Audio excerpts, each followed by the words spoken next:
Getting my driver's license means that I'll be able to go wherever I want. I don't have to ask for rides or stay in one spot as much. I feel excited and free because I don't have to rely on my friends and my parents, and I can rely on myself and be independent. Once I got my license, I'd be able to just drive around with my friends and be able to not have to be around my parents and my friends at the same time. So that would be nice, because then my parents are kind of weird. I'm looking forward to having my driver's license and not having my parents with me wherever I go. As Alyssa's mom, some things I do fear when she is driving is getting in an accident. In inclement weather, it bothers me if the roads are bad, whether she's safe. My thoughts to Jamal being on the road by himself is kind of scary. You know, everyone has to do it, but I'm a parent, I worry about him. Not so much his driving, everyone else's bad driving is what scares me the most. It's a little scary, but it's a step for him to grow and be independent. As a father, you're very nervous, you worry. You try to prepare them prior to that time. We've had motorcycles, he's driven small tractors, we've shown him things, so you try to prepare him to some degree, but you still always have that worry in the back of your mind. So. I have some fears with driving on the road because I'm by myself and anything can go wrong, but I'm pretty confident. I have no fears about driving. I'm not really scared about getting my license, just mostly excited. Some of the discussions we've had with him about him driving on his own or being responsible, going over things that we've worked on in the past as far as riding together and driving on his own. The main discussions I've had with Jamal about driving is first and foremost setting the car up for himself while he's driving, as the mirrors in the seat make sure he's comfortable. Secondly, no distractions. And thirdly, obey all the laws and watch out for bad drivers. Car crashes are the #1 killer of teens, but with the right training and education, you can help lower the risk. Iowa's Graduated Driver's License, or GDL system, helps you as a young driver learn skills and gain experience before receiving full driving privileges. The GDL system has 3 levels that help you build experience and safe driving habits. Some teens may also be eligible for a minor school license to drive between home and school during the instruction permit level. If I'm involved in a traffic violation with my instruction permit, I'm pretty sure it gets revoked. I'm not sure what would happen if I'm involved in a traffic violation. So if I get in a crash or get a traffic violation, I get my license suspended. Why is the GDL system important? Drivers with dangerous habits and behaviors put their lives and the lives of others in danger. That danger becomes even worse when bad driving behaviors mix with inexperience. The GDL system reduces that danger by gradually developing your driving experience and carefully moving you from supervised to unsupervised driving as you increase your safe driving experience and complete your driving education. Practice, guidance, and education help make you a better, safer driver and protect your life and the lives of your friends, family, and other motorists. To make sure you're developing safe driving skills and behaviors, the GDL system imposes consequences for crashes, traffic violations, and driving at times or for purposes not permitted by your license. Crashes, violations, and violation of restrictions on your license may result in a loss of your driving privilege, and depending on the violation and your level, could delay your progress to the next GDL level by 6 months to a year. Take your driving privileges seriously and exercise them carefully and responsibly so you can safely advance without delay. We've made it our goal to reach 0 fatalities on our roads in Iowa, and your participation in the GDL system and the safe skills and behaviors you develop from it can help us get there. Every person is important to someone, and if we all focus on these 5 driving behaviors, together we can all reach 0 fatalities.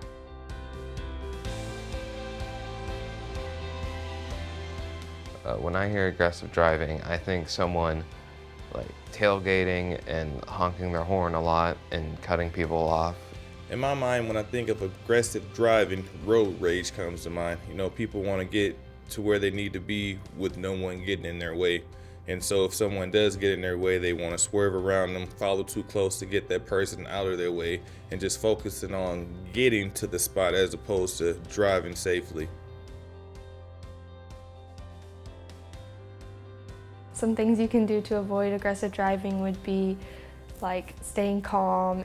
To avoid aggressive behaviors while driving, I feel if you're prompt and on time, you don't feel the need to speed or have the stress of being somewhere on time.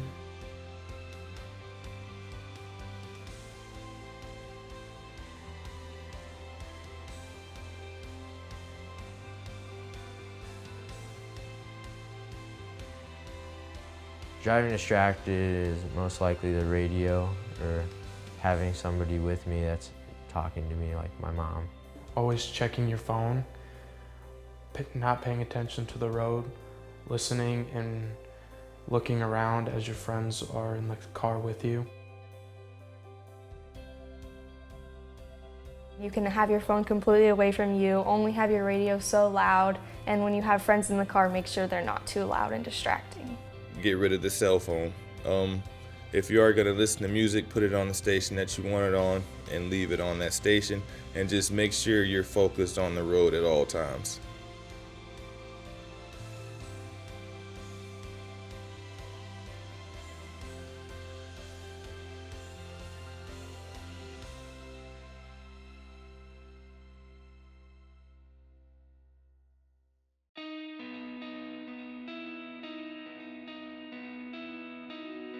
I feel that buckling up while you're in a vehicle, either in the front or the back, is important, because if you were involved in a crash, it would lessen your chances of being hurt.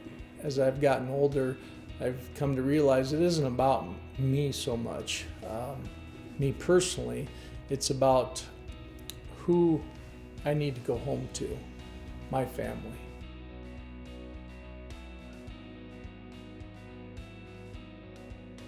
If I ever have friends in the car, I always make sure they buckle up, or if I'm ever with a friend, I always make sure I buckle up. Whenever I'm driving, everyone that is with me always wears their safety belt. If they don't have it on, they can't ride with me.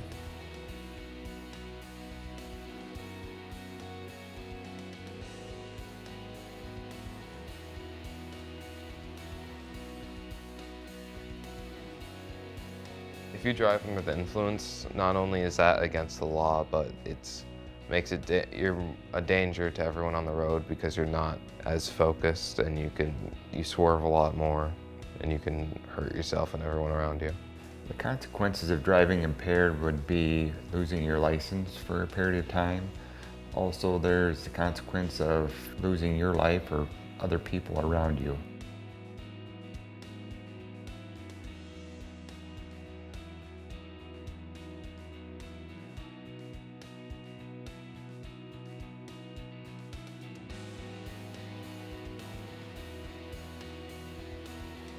Driving drowsy can be just as bad as driving impaired.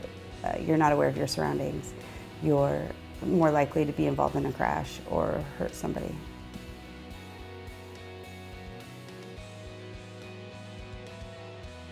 The best thing you could do is pull over to the side of the road at a rest stop or somewhere that's well lit and take a half-hour, 45-minute nap. You may get there a little later, but it's gonna save your life.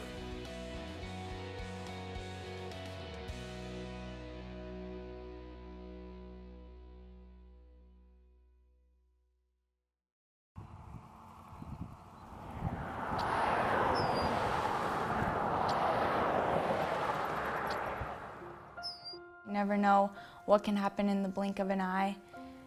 I mean, you have your life on the line and the lives of others also. I'm Sydney Ernst. I'm 18 years old. I'm from Sac City, Iowa.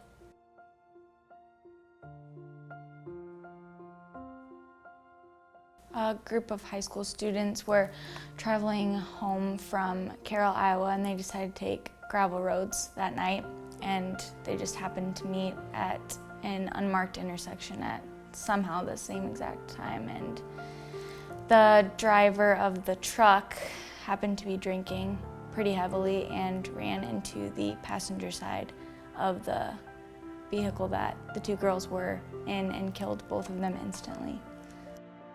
Everybody was shocked. It was a really, really sad time in the community. It was all people talked about. And then after a while, it kind of seemed, especially in the teenage individuals, they just like forgot about it, or they drank for them. A lot of times they would go out and drink and say this was for them in remembrance of them. And it was kind of just shoved under the rug after a while. And sometimes it's brought up. People will ask about it or whatever, but I mean, I would say the drinking stayed the same or even increased around here. A couple weeks after the teen drinking and driving crash that the two individuals were involved in, there was another crash where a girl in my grade was driving home from orientation day and happened to be on her cell phone and went over into the gravel shoulder, overcorrected because it scared herself, and ran head-on into an RV traveling in the opposite direction. She died on impact. Coral just radiated positivity, I guess, wherever she went, and her laugh was contagious. It scares me to death to think about being on my phone, and it gives me really bad anxiety if I see others on their phone, just because I worry so much about other people because it happens in the blink of an eye. About a month after all of those accidents occurred, I was in an accident. I was traveling home from Ida Grove, which is about 45 minutes away from here. And it wasn't too late at night, about 9:30 I left there. And I didn't realize how tired I was. And before I knew it, I woke up because I heard some weird sound, and I was in the opposite ditch. And I remember I saw a telephone pole pass right by my left headlight. And I was trying my hardest to stop, I remember, and I just couldn't get the car to stop. And I don't know why, so I just closed my eyes because I had no idea what to do. A friend of mine in my class has a dad who was actually the EMT in the ambulance the night of my accident. And he told me if I had not been wearing my seatbelt, there's no way I would have walked out of that alive. So the seatbelt definitely saved my life. These events changed my perspective on how I live every day, because I am thankful for every single day that I'm still here, because I know if I hadn't been wearing the seatbelt, I wouldn't be here. The events changed the way I view driving because I'm so much more cautious. I do feel like the zero fatalities goal is achievable as long as the stories are out there, because I feel like there's so many people who don't know what can happen, who are they have this mindset that they're invincible. I mean, that's how all teenagers are, honestly. So I feel like if they knew about the stories that actually happen, I mean, I do feel like the zero fatalities goal could be reachable. Teens, first and foremost, need to wear their seatbelts when they get in a car, no matter how far you are traveling. Also, when you're in a car, don't touch your cell phone. Just be cautious always. Stuff does happen when you don't realize it can happen. So just always be aware. I mean, you have your life on the line and the lives of others also.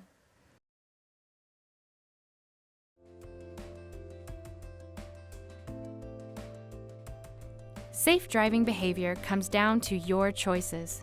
What you do behind the wheel can have a serious effect on your life and the lives of those around you. So make zero fatalities your goal. Always slow down and avoid aggressive driving. Focus on the road. Buckle up. Drive sober. And stay alert. When I think about my family, I think it's acceptable to have zero fatalities in my family. I think it's an important goal because everyone in my family is important to me, and I just don't want them to die like that. I think that zero fatalities is a good goal for my family, and I think it should be a good goal for every family in Iowa. It would be